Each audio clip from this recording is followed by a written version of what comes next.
જમકુ અને જમન ચીભડા વેચવા બેઠા હતા. શાકપેટની અંદર આટલું ભાડે રાખવાની 2 દાડા સારું શી જરૂર? એટલે શેરીમાં રસ્તા ઉપર પછેડી પાથરીને ચીભડા મૂક્યા હતા.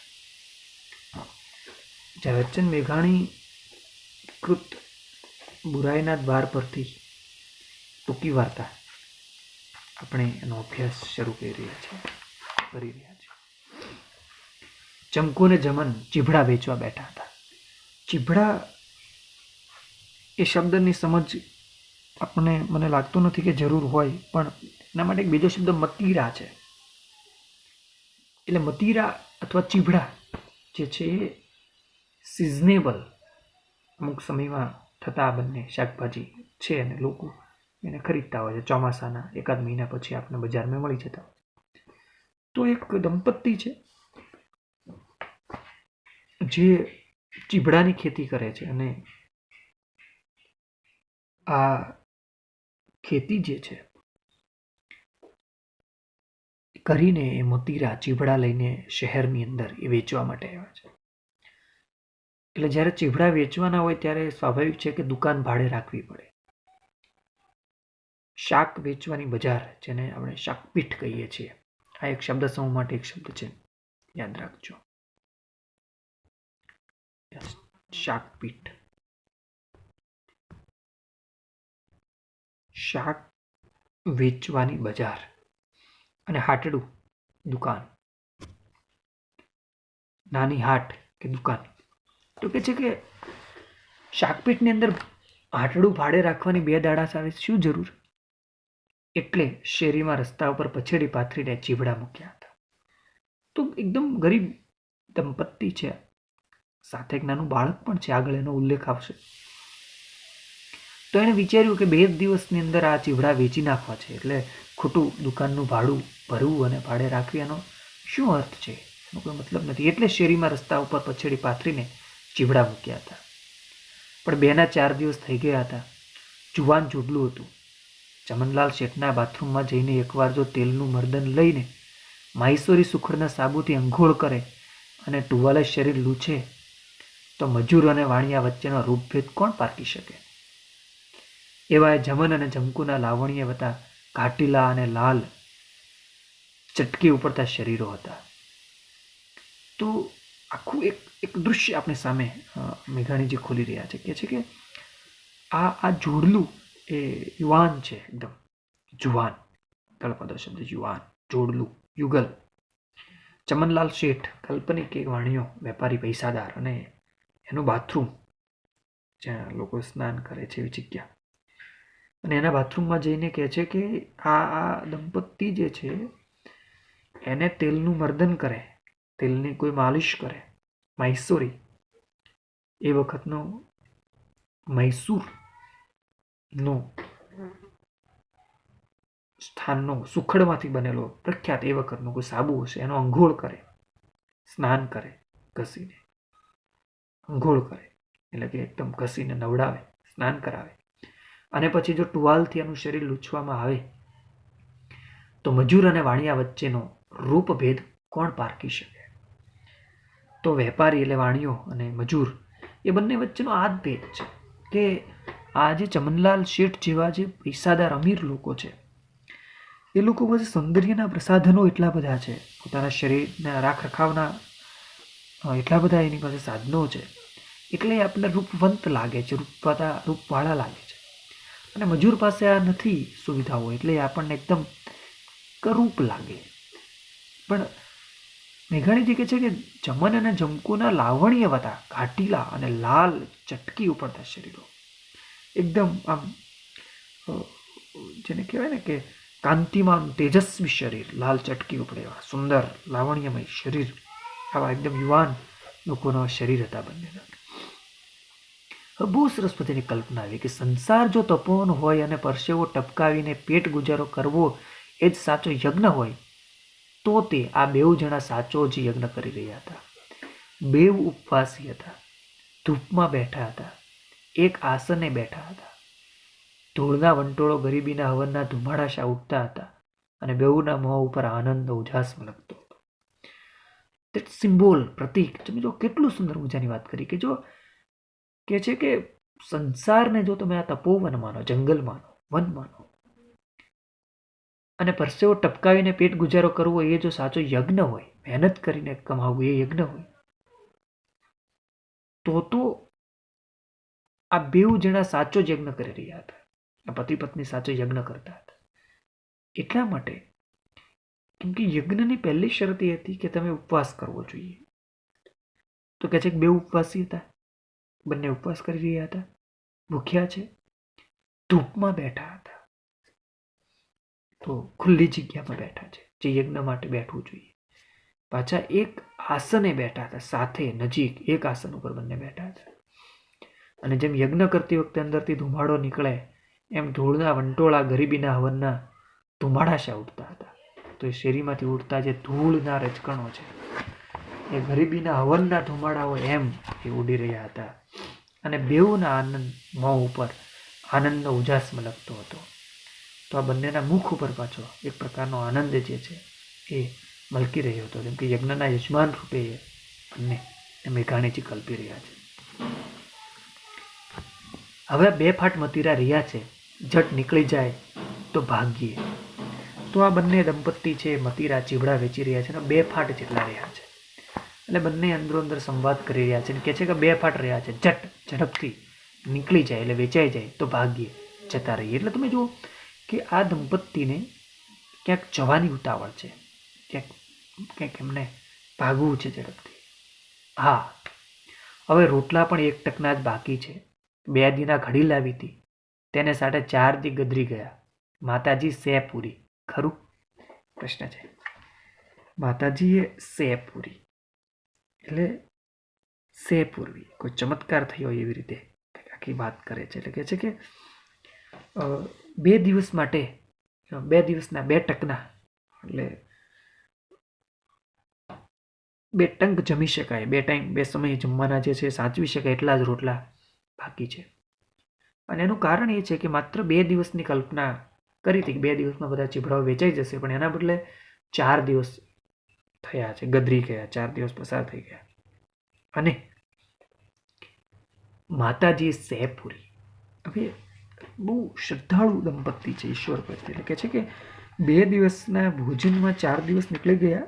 એની પાછળનું કારણ એ છે કે એ ઈશ્વરની કૃપાથી, એટલે કે છે કે માતાજીએ મદદ કરી, માતાજીએ અન્ન પૂર્યું અને એના કારણે થઈને એ 2 દિવસમાં ના અનાજમાંથી 4 દિવસ છે એ પસાર થઈ ગયા. હવે તમે જુઓ મિત્રો કે આગળ એક વાક્ય, આ પાઠની આ નવલિકાની મજા એ છે કે આગળ મેઘાણીજી એમ કહે છે કે બંને ઉપવાસી છે, એટલે બંને પોતાની જરૂર પૂરતું ભોજન લીધું નથી, એટલે ઉપવાસ જેવું છે હાલમાં. અને પાછા એ છે કે માતાજી સે પૂરી, એટલે આ એક એમનો આખો એક જે જિંદગીને જીવવાનું જે દૃષ્ટિકોણ છે, એમને કોઈ ફરિયાદ નથી. તમે જો ઈશ્વર પ્રત્યે, પોતાના સર્જનહાર પ્રત્યે 2 દિવસના ભોજનથી લોકો 4 દિવસ ચલાવે છે, ભૂખ્યા છે, અને છતાંય 2 દિવસમાંથી 4 દિવસ નીકળી ગયા, એના માટે પણ એ ઈશ્વરનો આભાર માને છે. આ એનું આખું એક જોવાનો જે આખો ખ્યાલ છે સમાજ જોવાનો, એ આપણી સામે મેઘાણીજી આપણે દેખાડે છે. પણ હવે રોટલા કાંક સુકાણા હો, પેલું કાંઈ શાક અથાણું ન મળે ખરું ને, એટલે પાણીને ઘૂંટડે ઘૂંટડે આ એનો પતિ પુરુષ કહી રહ્યો છે કે 4 દિવસ થઈ ગયા છે રોટલા બનાવ્યા છે એટલે સુકાઈ ગયા છે. તમે વિચાર કરો કે બનાવેલો રોટલો 4 દિવસ સુધી એટલે સુકાય, ખરબચ થઈ જાય, કડક થઈ જાય, અને સાથે પાછું શાક કે અથાણું પણ નથી. એટલે કેટલી દારૂણ સ્થિતિ, કે પાણીને ઘૂંટડે ઘૂંટડે, વાક્ય અધૂરું રહી ગયું છે એકદમ, જાણે કોઈ ગળે ડૂમો બંધાઈ ગયો વાત કરતા કરતા. એમ કે પાણીના ઘૂંટડે ઘૂંટડે પછી વાત અટકાવી દીધી. અને એની પત્ની, પુરુષની પત્ની છે, એને હિંમત આપે છે, અને એમને પુશઅપ કરે છે, થોડું ટકાવે છે, કહે છે કે જુઓ, અરે તમે જુઓ તો ખરા, હોશિયાર થઈને આટલા ચીબડા કાઢી નાખો ને એટલે સાંજે અમરા પર ભેળા થઈ જઈએ. અધરાત થઈ ગઈ હશે ને તોય મારી માં ઉના ઉના રોટલા ઘડી દેશે અને હું લસણની ચટણી વાટી નાખીશ. માટે તમે હેમત રાખીને આટલા વેચી કાઢો, મારો વાલો કરો. બહુ સરસ મજાનો સંવાદ છે. એની પત્નીનું એમને કેટલું સરસ મજા, એ બંને વચ્ચેનું જેને આપણે અંગ્રેજી ટ્યુનિંગ બહુ બહુ સરસ મજાનું છે. આ પ્રકરણમાં આપણે જોઈએ, આ વાર્તામાં કે છે કે એકદમ તમે હોશિયાર થઈ જાઓ. જે હિંમત હારી જાય છે તો એને કહે છે કે હોશિયાર થઈ જાઓ, અને કહે છે કે તમે આટલા ચીબડા કાઢી નાખો, આટલા મતીરા વેચી દો, 2 ઘાસડી માંડ છે. તો કહે છે કે સાંજે ને સાંજે અમરાપર ભેળા થઈ જઈએ. અમરાપર ગામનું નગર, શહેર, નગરનું નામ છે, જ્યાં આ જમનનું સાસરું છે. ત્યાં જતા રહીએ, અને ત્યાં એને ખબર છે કે આ 2 ઘાસડી વેચાશે તોય પહોંચતા પહોંચતા અડધી રાત તો થઈ જશે, રાત્રિનો સમય ઘણો પસાર થઈ ગયો છે. તો પણ કહે છે કે મારી માં તમને ઉનાઓના રોટલા ઘડી દેશે, એમની સાસુ જમનની, અને કહે છે કે હું તમને લસણની ચટણી વાટી નાખીશ તમારા માટે, અને માટે હિંમત રાખીને આટલા વેચી કાઢો, મારો વાલો કરો, મારો વાલો કરો. જો કેવું સરસ મજાનું પોતાના પતિ માટેનું સંબોધન છે. નાના બાળકને પ્રોત્સાહિત કરતી હોય તેવી શબ્દ ધણીને ચાનક આપી બાઈ પોતાના ધાવણ વિહોણા નાના બાળકને પાલવ ખેંચીને ઢાંકતી હતી, પણ પાલવ તાણવા જાય ત્યાં પાછી બીજી બાજુ પીઠ ઉઘાડી થઈ જતી હતી. છોકરો છાતીમાં માથું માર માર કરતો હતો. તો આ વાસ્તવિક સ્થિતિ છે. એમના સંવાદોમાં, એમની વાતચીતમાં પ્રણય છલકે છે, પ્રેમ છલકે છે, પણ સ્થિતિ આ છે કે બાળકને સ્તનપાન કરાવતી વખતે એ પોતાનો પાલવ, સાડીનો છેડો ખેંચે છે અને એ બાળકને સ્તનપાન કરતા બાળકને ઢાંકવાનો પ્રયત્ન કરે છે, પણ ત્યાં બીજી તરફ એ સાડી ટૂંકી છે, કપાયેલી છે, એટલે એની પીઠ છે એ ઉઘાડી થઈ જાય છે, અને છોકરો છે છાતીમાં માથું માર્યા કરે છે, કેમકે ધાવણ, એ દૂધ એમની માતાને સ્તનમાં આવતું નથી, કેમ કે ભૂખને કારણે થઈને એનું એ સ્તનપાન કરાવી શકે એવી સ્થિતિમાં એ નથી. તો આટલી દારૂણ સ્થિતિમાં પણ કેવું પ્રસન્ન દાંપત્ય જીવન એ બંને જીવી રહ્યા છે, એ આપણી વાર્તાનો વિષય અહીંયા સર્જક એટલે કે ઝવેરચંદ મેઘાણી બનાવે છે. પણ ઘરાક આવે છે જ ક્યાં? પતિની ફરિયાદ છે. અરે આવે શું નહીં, તમે મોઢામાંથી કંઈક બોલો તો હમણાં આવે, મુરલીની માથે નાગ આવે એમ આવે. તો આ એને એક પ્રકારે પ્રોત્સાહન કહે છે. પેલો એનો પતિ કહે છે ગ્રાહક છે જ નહીં તો આવે કેમ? ગ્રાહક આવતા નથી તો કહે છે કે આવે કેમ ના આવે? જેમ તમે મુરલી વગાડો અને નાગ આવે એવી રીતે ગ્રાહક આવે, પણ તમે બોલો તો આવશે ને, હમણાં આવે. આમ જુઓ ને, આખી પીઠમાં કાંચિયા કેવી રીતે બોલી બોલીને લલકારી રહ્યા છે. તમે તો ભૂંડા જીભ હલાવતા નથી. તો શાકભાજી વેચનારા કાચિયા, હા, શબ્દ શું માટે એક શબ્દ છે. શાકભાજી વેચવાનો જે વ્યવસાય કરે છે, આપણને અનુભવ છે કે શાકભાજી વેચાતી બજારમાં આપણે જઈએ તો વેચનારા વેપારીઓ જોરથી રાડો નાખીને ગ્રાહકોને પોતાના તરફ આકર્ષતા હોય છે. તો કહે છે કે તમે તો ભૂંડા જીભ હલાવતા નથી. આ પ્રેમથી કહેલું છે, એકદમ શરવાળ, ન બોલી શકે એવા. તો આ કાચિયાઓ કેવી રીતે રાડો નાખીને ગ્રાહકોને બોલાવે છે, અને તમે તો કંઈ બોલતાય નથી. એટલે પતિ કહે છે કે મને એવું વહેણ કાઢતા અને સામે રાગે નાખતા આવડે નહીં. તો સુરલા રાગે ગાવું એટલે સામે રાગે નાખવું, સમે એટલે સરખા રાગમાં, સુરીલા રાગમાં ગાવું. પતિ કહે છે મને નહીં આવડે. એટલે પત્ની કહે છે કે ન આવડે શું?